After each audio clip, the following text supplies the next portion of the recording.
Okay, does anybody have any questions before I begin?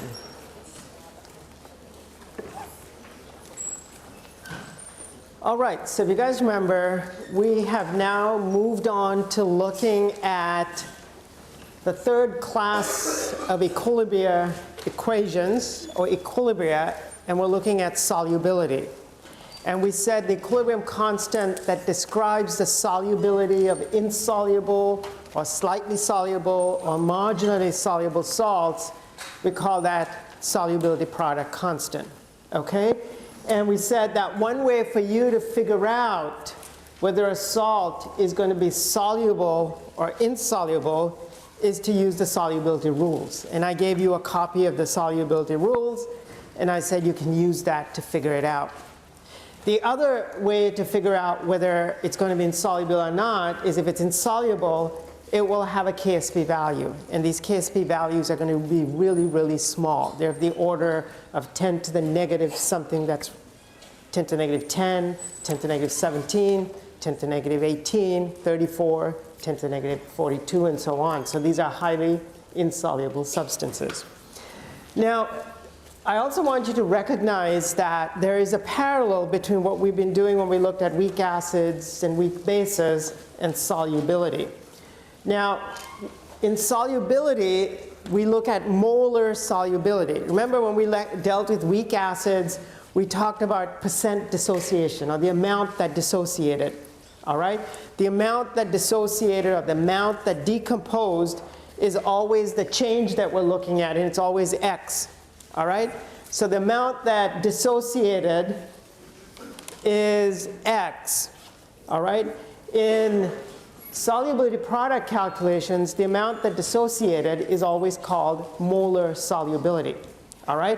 So if you're asked to calculate molar solubility, it's really the amount that dissociated. So you've worked a lot of problems before where you've calculated the amount that dissociated.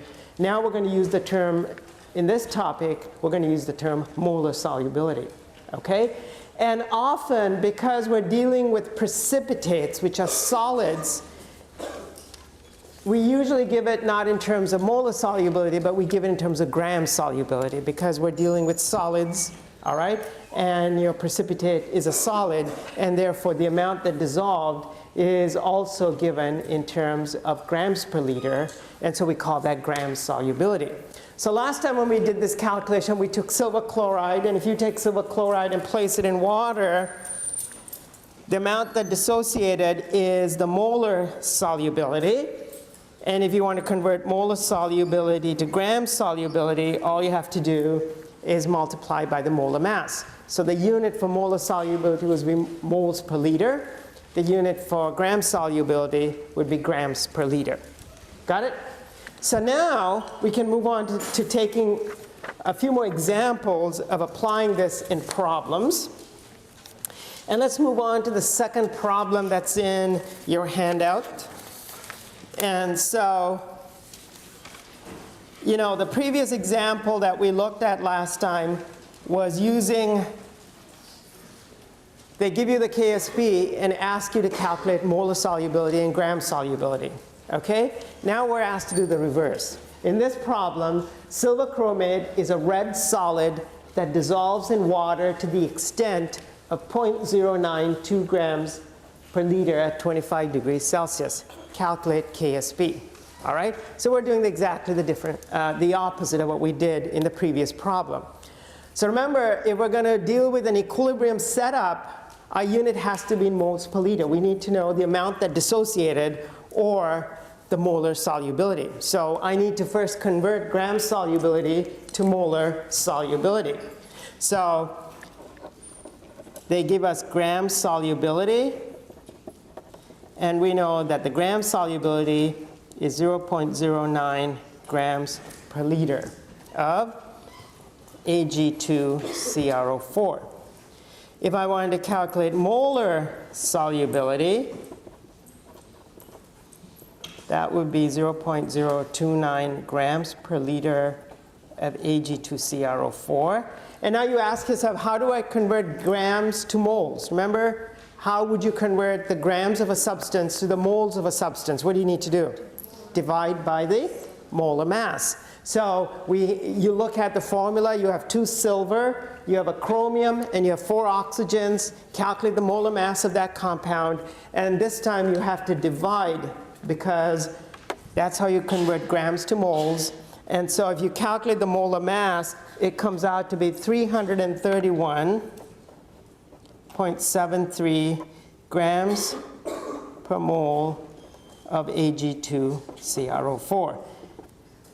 And if you work that out, that comes out to be 8.7 times 10 to the negative 5 moles per liter of Ag2CrO4. Now keep in mind that this is the amount that dissociated. So in our problems, this would be the X.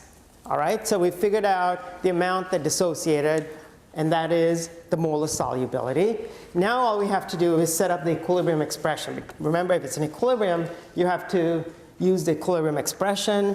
And so we're dealing with Ag2CrO4. This is the precipitate, or the insoluble substance.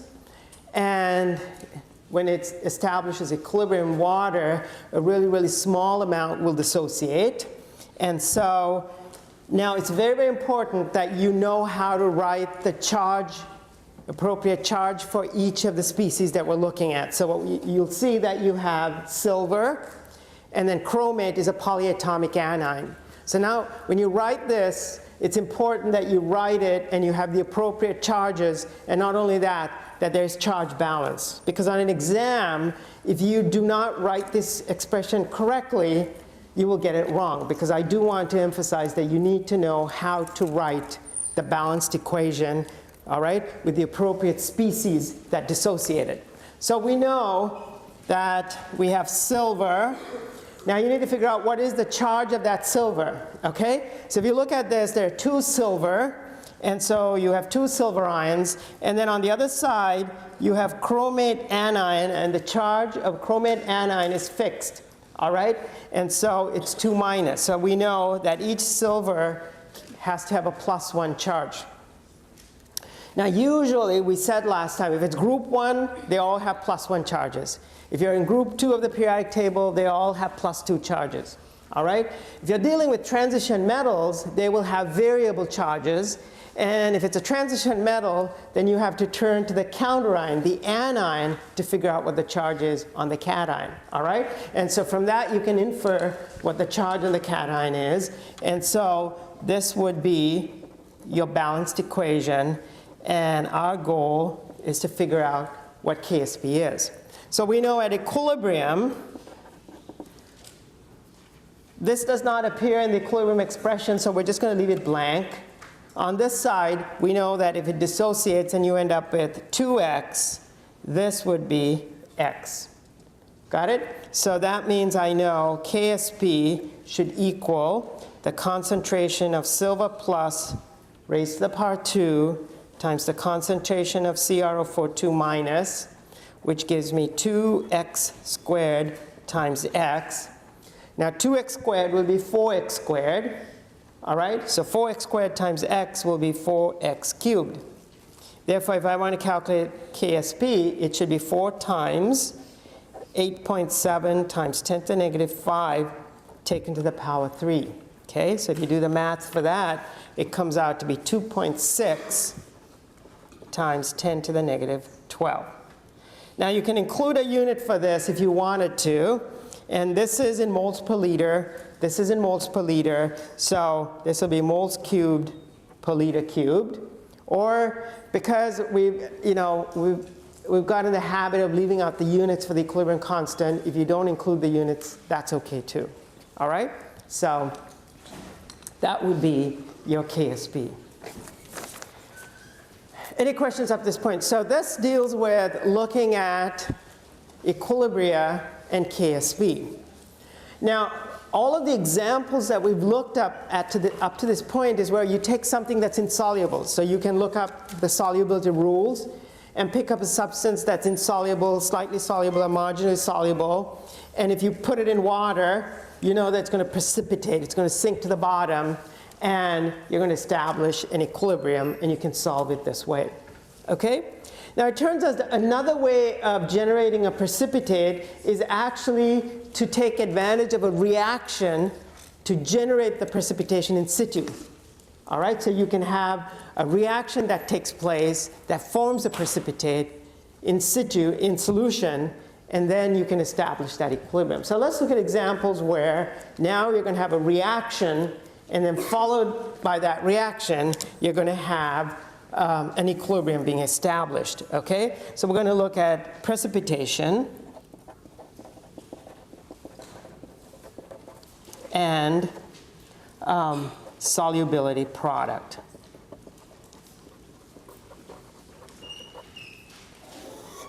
And I'm going to take an example. So we're going to look at an example where, let's say we have two reactants, and we're going to have two beakers, all right? And in one, let's say we have silver nitrate. So this is a soluble salt. How do I know it's a soluble salt? The solubility rules tells me that all nitrates are soluble. All right? Regardless of what the cation is, all nitrates are soluble. So I know this is a soluble salt. And if this is a soluble salt, what do I know? It dissociates completely. So I know in reality, in solution, what I have is the salt dissolved in water, completely dissociated. And so in this, I have silver and nitrate that have dissociated completely. Now over here, let's say I have sodium chloride. And sodium chloride is also a soluble salt. All right? And so I know that in reality, this solution has sodium and chloride ions dissociated completely. Okay? Now I'm going to combine these two solutions. And if I combine these two solutions, the instant I combine them, can you see that what I'm going to have is silver ions, nitrate ions, sodium ions, and Cl minus ions. So the instant I combine them, you can see that now I have 4 ions in solution. So now what I do is I look at these two combinations. I know that sodium and chloride are soluble. I know silver and nitrate are soluble. Now I look at the other combinations. Can you see that sodium and nitrate will be soluble because we know the solubility rules tells us that group 1 metal ions are always soluble. And we know nitrates are always soluble. So the anion and cation combination will always be soluble, and it would dissociate completely. All right? Now we look at the other combination, which is silver and chloride. And we know that according to the rules, if you look at rules for chloride, what do we know? That all chlorides are soluble except if the cation is silver, mercury, or lead. And so silver is one of those that is insoluble. So what we know is now, if you combine silver and chloride, their attraction for each other is much greater than their attraction for water. And so they're going to come together to give you an insoluble precipitate. So this will give you an insoluble precipitate. Okay, so the net result is that I start with 2 soluble substances. When I combine them together, now I'm going to end up with a precipitate. All right? And we call this a precipitation reaction. Okay? So this is called a precipitation reaction. And for a precipitation reaction, if you want to write the complete ionic equation, all right? What we're going to end up with is each of our reactants is soluble. So we have silver and nitrate and sodium and chloride. And when you combine them, now we know that the attraction for silver and chloride is greater than the attraction for water. So you're going to end up with a precipitate. So this is the precipitate. Okay? Excuse me. And in the laboratory, it's conventional. If you wanted to use the abbreviation for precipitate, it means, PPT. Okay? So you form a precipitate, and you have, that sodium nitrate is completely soluble. And so this is what the complete ionic equation looks like. Okay? Now, if we want to figure out the spectator ions, you can see that nitrate ions are there at the beginning. Nitrate ions are there, the sodium ions are there at the beginning. The sodium ions are there at the end. All right? So that's a spectator ion. You have nitrate ions here and nitrate ions here. So these are all spectator ions. So these are ions that are not involved in the reaction. They're there as spectator ions. Now, as before, we can write the net ionic equation. And so what you do is you take out the spectator ions, and the net ionic equation is where you have silver combining with chloride to give you the precipitate. So this is the net result. When you combine these two solutions, this is the net reaction. Okay? And lastly, if you want to write the general form of the reaction, you started with silver nitrate. And even though we write it like this, we know it's a soluble salt. It dissociates completely. If you write it in this form, sodium chloride, it dissociates completely. And you end up with silver chloride plus sodium nitrate.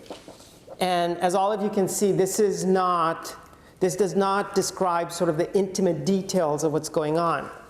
Now, in some textbooks, they call this a molecular equation, but I'm reluctant to use that word because you use the word molecular if you're dealing with covalent compounds. Are we dealing with covalent compounds here? They're all ionic compounds. So rather than use the word molecular equation, you don't have molecules here. These are ionic compounds, and therefore we will call it just the general form of the reaction. Got it? Now, if you look at it, there's an analogy between this and the acids and bases that we looked at. Okay? When you deal with acids, we look at acid-base reactions. If you combine an acid with a base, a reaction takes place, and then an equilibrium is established, and you figure out what the pH of that solution is. All right? Likewise, here we have two solutions. You combine them together, and you end up with an insoluble solid. So whenever you take two soluble substances and combine them, and you end up with an insoluble substance, we call that a precipitation reaction. All right? So a precipitation reaction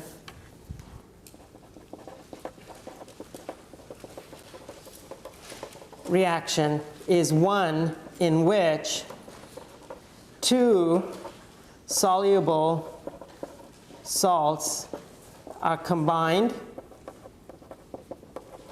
in aqueous solution to produce an insoluble substance. All right? So last time we've looked at acid-base reactions, and acid-base reactions are called neutralization reactions, where an acid and a base react to give you water and very often a salt. Okay? Precipitation reactions are the types of reactions where you take two soluble substances and combine them, and you should end up with an insoluble substance. How do you know whether you're going to end up with an insoluble substance? What do you need handy with you to figure out whether the two solutions are soluble and whether you're going to end up with something that's insoluble? You need the solubility rules. Okay, so in order to answer these questions, you have to have the solubility rules next to you and apply the solubility rules to figure out whether you're going to end up with a precipitate or not. Now let's take sodium chloride and potassium nitrate. Is that a precipitation reaction? So I'm taking sodium chloride. Sodium chloride is a soluble salt. I take potassium nitrate. Potassium is group 1 metal. Nitrate has nitrate anion, so is that soluble or insoluble? Insoluble. I'm sorry, soluble. So now we're going to take these two soluble substances and combine them. So what do I have in solution? I have sodium ions, chloride ions, potassium ions, and nitrate ions. So now, does potassium and chloride give you something that's insoluble? No, because the solubility rule tells us that if it's chlorides, you have to have either silver, lead, or mercury. All right? Potassium is a group 1 metal. So when you combine these together, would you end up with a precipitate? No. So that wouldn't be a precipitation reaction. All right? When you combine them, you have to end up with something that's insoluble for it to be a precipitation reaction. Okay? Now I want to show you a picture of what this looks like. So before we start working a problem, now we know the equations that occur. Now I want you to look at this. And these pictures are in with your handouts. So let's look at this. This is the same thing. We have two beakers. And essentially, if you take the first beaker, you have silver nitrate. And it shows you the silver ions and nitrate ions. Now, what's missing is the water molecules. Do you see that? There are billions upon billions of water molecules in between these ions. But if I were to draw those out, then it'll be hard for you to see the cations and anions. So these are aqueous solutions. And what's missing is we've just taken out all the water molecules that are actually there surrounding the cations and anions. All right? Now, if you look at this, this is silver nitrate. So what we have here, these refer to the silver ions. And of course, you can see there is the nitrogen and 3 oxygens. These refer to the nitrate anions. All right? Over here, we have sodium and chloride. Now you're going to turn to size. Remember, if you take sodium and chloride, cations tend to be smaller or bigger? Cations tend to be smaller. So you can see that the smaller circles are Na plus aqueous, and this would be the chloride. All right? So now we're taking a soluble salt, and we're combining them. So what you end up with is a precipitate at the bottom, and this is silver chloride. All right? And these are the spectator ions, which are NO3 minus aqueous and Na plus aqueous. And then you can see that these are silver ions, but they are the excess silver ions that are left over. Now, how do I figure this out? Okay? So let's count. So if each one of this represents a mole, if I start with silver nitrate, you can see I have 1, 2, 3, 4, 5, 6, 7, 8, 9 moles of nitrate. And if I have, it's a 1-to-1 ratio, so if I have 9 moles of nitrate in this flask, which is 1 liter, I guess, all right? And if it's 1 liter, I know that I have to have 9 moles of this as well. So it'll be 1, 2, 3, 4, 5, 6, 7, 8, 9. So the concentration of nitrate would be 9 moles per liter. The concentration of silver would be 9 moles per liter if the size of that container is 1 liter. On this side, you can see I have 1, 2, 3, 4, 5, 6 sodiums and 1, 2, 3, 4, 5, 6 chlorides. So if this is a 1 liter container, that means I have 6 moles per liter of chloride and 6 moles per liter of sodium. Now when they combine, remember our net ionic equation is what? Our net ionic equation is that silver combines with chloride to give me silver chloride. They will always combine in a 1-to-1 ratio. So over here, I have 6 chlorides. Over here, I have 9 silver cations. So which is limiting? Can everybody see chlorides are limiting because that's the least amount. So the 6 chlorides will combine with how many silver? 6. All right? So how many are left over on the other side? 3. So you can see in this picture that 3 moles per liter of 1, 2, 3 moles of liter silver is left over, but all the chloride's taken up. All right? And then you can see that the nitrates are spectator ions. So you have 9 nitrates to begin with, and sodiums are spectator ions. I have 6 sodiums, so I have 6 sodiums left over as well. All right? Now, if you have 9 nitrates, can you see that there has to be charge balance? If you have 9 nitrates and only 6 sodium, you have 9 minus charges and 6 plus charges, and you can see the extra 3 silvers counterbalance that charge. All right? And therefore, you maintain charge balance. And so this is the excess reagent. And remember, 6 chlorides precipitated out with 6 silver. Okay, so you can see you have 1, 2, 3, 4, 5, 6 chlorides, 1, 2, 3, 4, 5, 6 silver cations. These combine to form a precipitate that sinks to the bottom. Got it? So if you want to kind of visualize what's going on and you figure out that you actually have an excess amount and a limiting amount, this picture kind of describes that. Okay? So now we're ready to solve some problems. And the analogy is this is very similar to acid-base titrations when we added an acid to a base. There was a reaction that took place. So either if you had a weak acid, you had a strong base. First you have neutralization taking place. The strong base would react with the weak acid. Then you have to figure out how much reacted, how much of the weak acid is left over, and you can figure out the pH of the solution. The same thing here. We're going to look at what is the concentration of the 2 reactants we started with. We're going to combine them together. There's going to be a precipitation reaction taking place. And when the precipitate is formed, now we're going to look at whether establish the equilibrium and figure out solubility and things like that. Okay? Now it turns out in precipitation reactions, we first need to figure out whether there is a minimum threshold. In other words, in precipitation reactions, the concentrations of the cations and anions are important. All right? So in precipitation reactions, we need to establish whether sufficient amounts of the cations and anions are available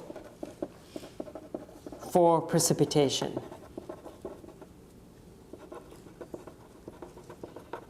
All right? In order to do this, we want to calculate the reaction quotient. Do you guys remember? This is the reaction quotient. You learned about this last quarter, and so we're going to call this QSP, and QSP is the initial concentrations. Before any reaction takes place, the initial amounts of silver and chloride. So these are the concentrations before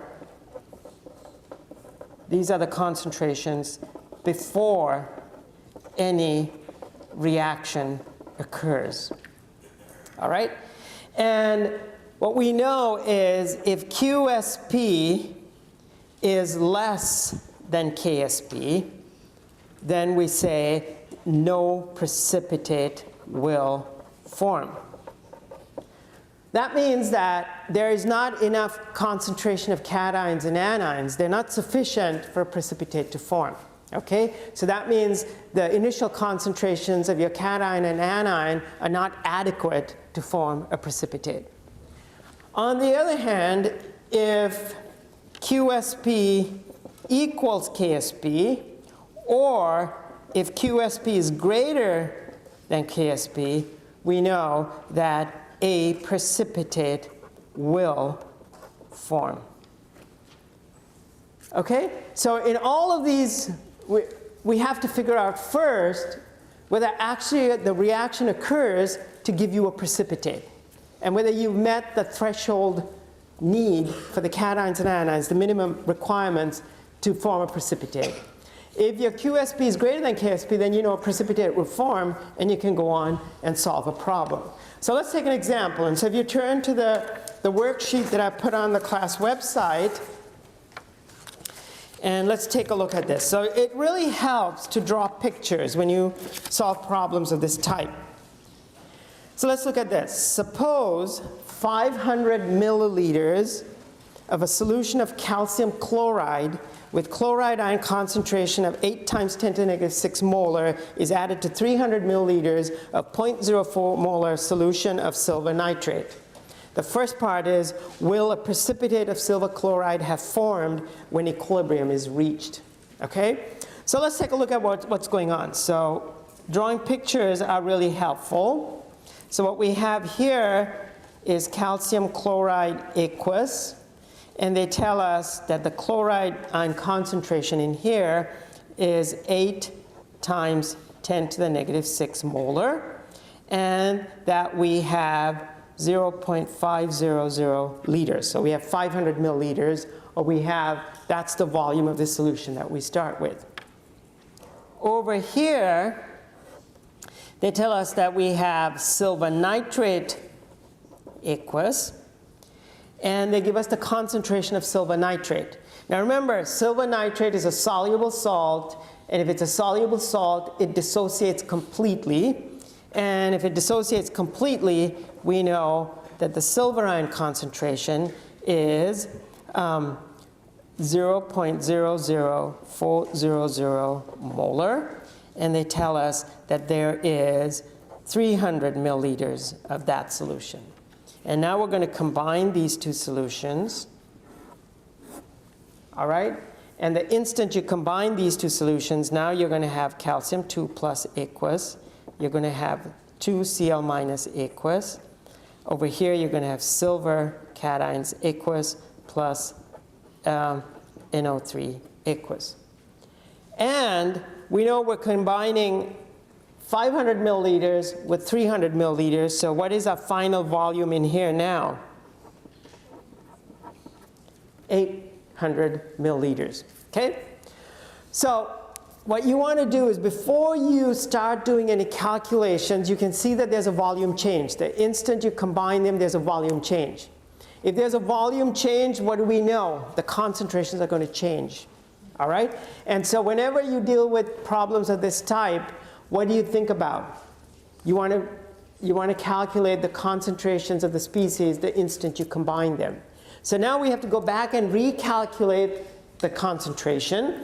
And here we're interested in looking at the chloride ion concentration. So the initial chloride ion concentration should be 10 to the negative 6 moles per liter. So this is a typical dilution problem. You're actually diluting that solution because you're combining two solutions. All right? So whenever you deal with dilution, or whenever you deal with a case where the volume changes, what do you think about? What doesn't change? The number of moles. So you want to convert this to the number of moles. How do you convert concentration to moles? You multiply by the concentration times volume. And then if you want to calculate the new concentration, what do you need to do? You divide by the new volume. Does everybody see that? So you calculate the number of moles, because the number of moles is what doesn't change. So concentration times volume gives you the number of moles. And then you divide by the new volume, which now gives you the new concentration. Okay? So I'm going to multiply by the old volume, which is 0.5 liters. And then I'm going to divide by the new volume. Do you understand the operation? I'm just converting concentration to moles and then recalculating the new concentration. Okay? And so the chloride ion concentration will come out to be 5 times 10 to the negative 6. All right? And then the new silver ion concentration would be 0.00400 moles per liter times the volume that we started with was 0.3 liters, or 300 milliliters. Our new volume would be 800 milliliters, and now that comes out to be 1.50 times 10 to the negative 3 moles per liter. All right? Now, if you wanted to, you could just keep this in moles, all right? Or you could calculate the concentration. So I've just calculated the new concentration in that flask the moment you combine them. Now the volume doesn't change anymore. Do you see that? So I don't have to, so I can now keep everything in concentration. And now we have a reaction taking place. And our net reaction is what? Our net reaction is silver ions react with chloride ions to give me AgCl. All right? And so remember, my first question is I have to ask, is a precipitate going to occur or not? All right? And how do I figure out whether precipitate is going to occur or not? I have to calculate QSP. All right? And I've actually calculated the new concentrations the instant you combine them. So I can say QSP equals the initial concentration of silver ions times the chloride initial concentration. So I need to figure out whether these two will combine to give me a precipitate. All right? And so what I need to do is calculate that. And my silver ion concentration would be 1.50 times 10 to the negative 3 molar. And my chloride ion concentration is 5 times 10 to the negative 6 molar. And so if you calculate QSP comes out to be 7.50 times 10 to the negative 9. Now I need to compare this to KSP. And they tell us that the KSP equals 1.6 times 10 to the negative 10. So which is bigger, KSP or QSP? QSP. So we know that QSP is greater than KSP, and therefore a precipitate will form. So that's the first part. So what we need to do is, because we're combining two solutions and the volume changes, we have to take into account the volume change. And so we calculate the new concentrations of the two reactants, and then we figure out what QSP is. And now we know that we've met that threshold. All right, we have sufficient amounts of the two ions so that a precipitate can form. Now that the precipitate is formed, the second part of that question is calculate the equilibrium concentrations of silver and chloride ions resulting from the precipitation reaction. Okay? So now we know that the precipitate would form, and therefore we know a reaction is going to take place, and we know this reaction will take place. So we know that silver ions plus chloride ions will react to give you silver chloride. So now we have to do, just like we did with acid-base reactions, we have to see what happens in this reaction. And we have to figure out which is the limiting reactant, which is the excess reactant, and once the reaction takes place, what is left over. All right? So when you do that, just like we did for acid-base problems, we look at what we have before any reaction occurs. And before any reaction occurs, we know that the concentration of silver is 1.5 times 10 to the negative 3 molar. We know the concentration of chloride is 5 times 10 to the negative 6 molar. And we have none of the product, but we're not interested in products because that doesn't appear in the law of mass action. Okay? After reaction occurs, now I want you to look at this and tell me which do you think is limiting, which is in excess. This one is limiting, this is in excess. All right? So that means the limiting one is used up completely. The excess one would be 1.5 times 10 to the negative 3 minus 5 times 10 to the negative 6. Can you see that if you take this number and try to subtract this from this, this is a 3 sig fig number, and therefore if you take the decimals and try to subtract it, you can see that it doesn't really make any difference to this number. All right? Because this number is so small compared to that, that it approximates to this. So this is limiting, and this is excess. All right? So we know that once the precipitate is formed, we're going to have 0 amount of the chloride, but we're going to have this left over. Okay? So now that I've figured out the concentration of these two species, now I go to the equilibrium. So do you see that? In all of these cases, there's a reaction taking place. The reaction takes place. A precipitate is formed. Now we need to figure out the equilibrium concentration. So now we have to take advantage of the equilibrium. And so now we're going to say we want to find out what the equilibrium concentrations are. And the equilibrium that we're looking at is once the precipitate is formed, you will establish this equilibrium. And we know KSP is 1.6 times 10 to the negative 10. And initial, to begin with, I'm not interested, this solid does not appear in the equilibrium expression, so I'm not going to look at that. But I know at the beginning I have 1.50 times 10 to the negative 3 and 0 of that to begin with. Okay, that's what we calculated here. All right, at the beginning we know that this is the excess silver that's left over, and that's what I'm putting over here. Now I'm going to look at change. And so once again, we're not interested in that. This will be plus x plus x. Therefore, at equilibrium, I can say I have 1.50 times 10 to the negative 3 plus x and x. Okay, so this is what will give me the equilibrium concentrations. So now I can say KSP equals,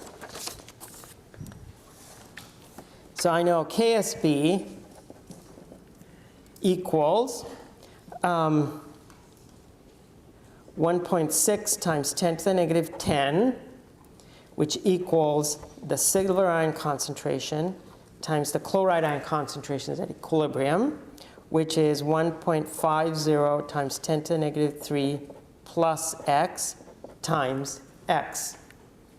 All right? Now ask yourself, we're still dealing with 10 to the negative 10. Can I make an approximation here? Yes. So I'm going to say that my approximation here is that x is going to be really small. And x is so small that compared to 1.5 times 10 to the negative 3, this is 1.5 times 10 to the negative 3. So now I can say 1.6 times 10 to the negative 10 equals 1.50 times 10 to the negative 3 times x. And therefore, if you solve for x, x comes out to be 1.1 times 10 to the negative 7 moles per liter. So this is the solubility. This is the amount of the solid that actually dissociated in solution. All right? And if you check validity, at this point you should check validity. So this number, oh, sorry, this should be 10 to the negative 7, okay? So this number should be so small compared to this that we can neglect it. And if you check validity, it comes out to be 0.007%. So you know that x is really, really small compared to 1.50 times 10 to the negative 3, and you know that your approximation is valid. Okay? Now, ultimately, what do they want us to calculate? They want us to calculate the equilibrium concentrations of silver and chloride ions. All right? So now that we know what x is, now all we have to do is go back and indicate what the silver ion concentration is. Remember, silver ion concentration was 1.50 times 10 to the negative 3 plus x. And you can see that equals 1.50 times 10 to the negative 3 plus 1.1 times 10 to the negative 7. And you can see that our approximation is valid because it doesn't this number hardly makes any difference to this number. All right, this number is so small that it does not change that. Okay, and then if I take the chloride ion concentration equals x, which is 1.1 times 10 to the negative 7 molar. Now here you should indicate the unit because we're talking about concentration, and that gives us the concentration of the silver ions and the chloride ions in solution. Okay, so there's an analogy between what we did for acids and bases where we combined acids and bases, all right? And the instant we combine them, the volume changes, so we have to recalculate the amounts of each one of those in the combined solution. They're going to react, so we have to write a reaction that shows the reaction between the two. You have to figure out what's limiting and what's excess, all right? And then use that to calculate pH. Likewise here, what we do is we're combining two solutions. We have to first figure out, will it precipitate form? All right, so you calculate, since you're combining two solutions and the volume changes, you calculated the new concentrations of the two the instant you combine them. and you figure out whether a precipitate would form. If a precipitate will not form, you stop there. You can't proceed any further because there is no precipitate. But if a precipitate does form, now you have to set it up and look at the limiting reaction, all right? And you figure out which is the limiting reactant, which is the excess reactant. And once you've done that, that will be your initial concentrations for your equilibrium. And then you write the equilibrium expression, put the appropriate concentrations, and then you can figure out how much of each of the two cations, of the cation and anion are there. Is that clear to everybody? So once again, I've assigned some problems from your textbook, but also the online homework that is due on Tuesday, May 7th, also gets you to practice a lot of that. Okay? Now, during the last 5 minutes, what we're going to do is now we're going to move on to looking at sort of an analogy. If you see, we're covering the parallels. Last time when we talked about weak acids, weak bases, strong acids, strong bases, after we completed that, we looked at common ion effect. Common ion effect is the application of Le Chatelier's principle. All right? So we're going to look at common ion effect and precipitation. And it's the same analogy. So if you understand one, you should be able to understand the other. All right? So we're going to look at common ion effect, all right? Or we said it's the application of Le Chatelier's principle, okay? So we're looking at now precipitation, or we're looking at insoluble salts, or we're looking at solubility product. So if I take something like silver chloride, and if I establish this equilibrium, I know KSP is 1.6 times 10 to the negative 10. So if you take silver chloride and put it in a beaker so that it forms a precipitate, or if you combine the two reactants and they react to give you a precipitate, once you have that, if I add a common ion that's common to this equilibrium, like if I add a soluble salt like sodium chloride, so that I end up with Na plus aqueous plus Cl minus aqueous. Now you can see that what I've done is I've taken a system that's at equilibrium and I've disturbed that equilibrium by adding an ion that is common to that equilibrium. So what is my disturbance or stress? I've added too much chloride, all right? And if I've added too much chloride, how is the system going to respond? It's going to shift towards the left or to the right? Towards the left. And so it's going to shift this way to consume the added extra chlorides, and then the system will ultimately go back to equilibrium, and when equilibrium is established, what we will see is because the reaction shifts this way to establish an equilibrium, we know that solubility decreases. All right, so the net result is if you take the common ion effect and you add a common ion, then what happens is that substance becomes even more insoluble, all right? And so solubility decreases. So I wanted to ask you whether you could try this problem at home because it's very similar, and then at the beginning of class next time, we'll take a look at this, and this is very similar to the common ion effects that we dealt with for weak acids and weak bases. So let's look at what's going on here. We have silver chloride and sodium chloride. So now we have two substances, and there's a common ion, which is chloride. And so you take silver chloride and add 0.1 molar of NaCl. What is its solubility? Okay, so can you guys do that as homework? And at the beginning of the class, I'll work this problem again, and we'll show, we want to look at how the solubility changes. All right, so we'll stop there for today.